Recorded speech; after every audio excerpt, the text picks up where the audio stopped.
He said, then you'll dwell in the land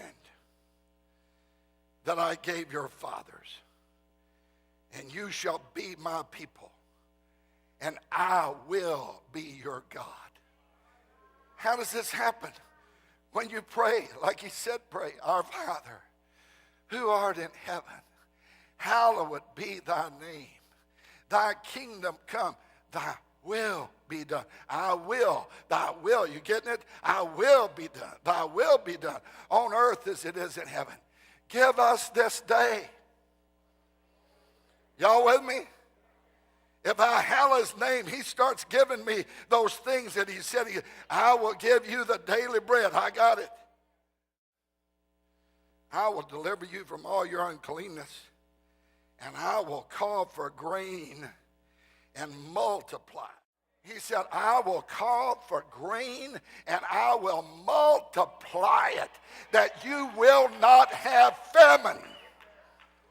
You say, well, how do it? How do I do it? What's the key? Where's the key? Somebody show me the key. The key is right here. Hallow his name. That's the reason he said, our Father who art in heaven, hallowed be thy name. Dear God, who wants that key? Who wants that key? I will call for the grain. That's God said. I'll call for the grain. It's not you calling for the grain. Said, I'll call for the grain and multiply it, and you will have no famine.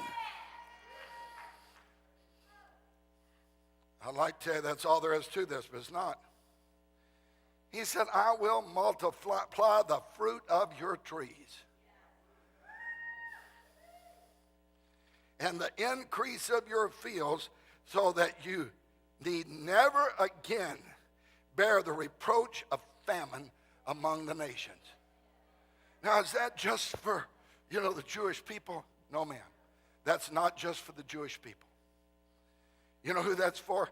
That's for the believer.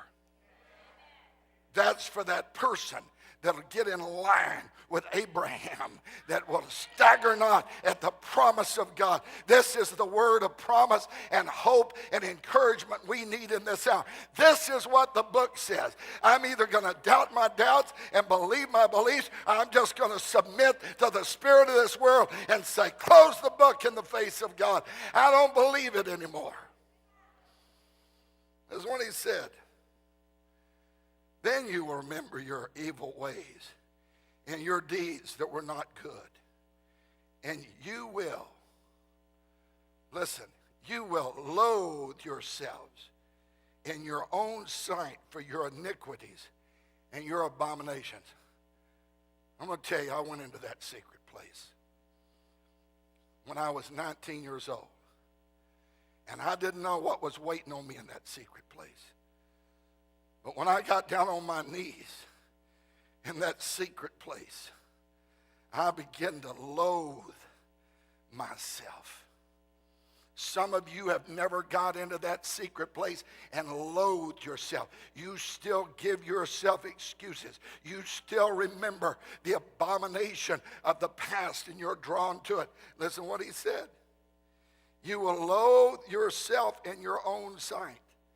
You don't go around and tell everybody everything you did, how terrible you were, how bad you were, how many sins you committed, how great a sinner you were. That's not the idea here. In that secret place, you will loathe yourself. And when you come out, you won't do your prayers before men or in the marketplace. But you will pray, our Father, which art in heaven, hallowed be thy name. Thy kingdom come, thy kingdom rule come, thy will be done on earth as it is in heaven. You'll never pray the model prayer again that way.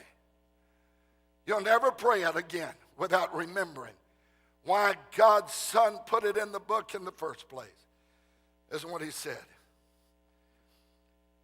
This is in verse 33.